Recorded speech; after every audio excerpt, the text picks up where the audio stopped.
அவர்கள் வீணானதின் பால் செல்ல மாட்டார்கள். ஒரு முஸ்லிம் வீணான செயலின் பால் செல்ல மாட்டான்.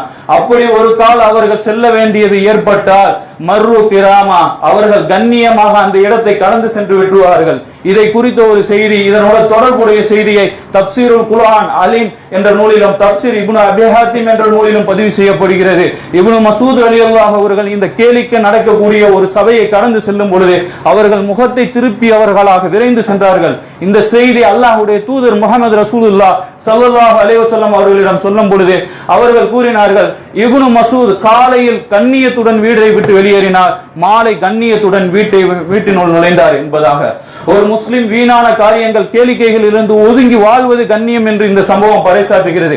அது மாத்திரம் அல்லாமல் இந்த வசனத்திலே அல்லாஹ் அஸ்ஸூர் என்ற வார்த்தையை பயன்படுத்துகிறான். இதனுடைய அர்த்தம் விரிவானது. இதை தமிழ் மொழிபெயர்ப்புகளை பொய் சாட்சியம் என்ற ஒரு சுருகிய வட்டரைக்குள் சுருக்குகிறார்கள். அது மாத்திரம் அதனுடைய விளக்கம் அல்ல. வீணான காரியம், பாவச் செயல், சிலை வணக்கம், இணை வைப்பு, இசை எல்லாத்தையும் இதற்குள் அடக்க முடியும். அப்படிப்பட்ட ஒரு இந்த வசனத்தை கொண்டு முன்னால் வாழ்ந்த சலஃபுகள் சொல்வார்கள், காபிர்களுடைய சடங்குகளுக்கும் காபிர்களுடைய விழாக்களுக்கும் ஒரு முஸ்லிம் கலந்து கொள்வதும் ஒரு முஸ்லிம் அவர்களுக்கு வாழ்த்து தெரிவிப்பதும் ஹராம் என்பதாக சொல்கிறார்கள். இதை மாத்திரம்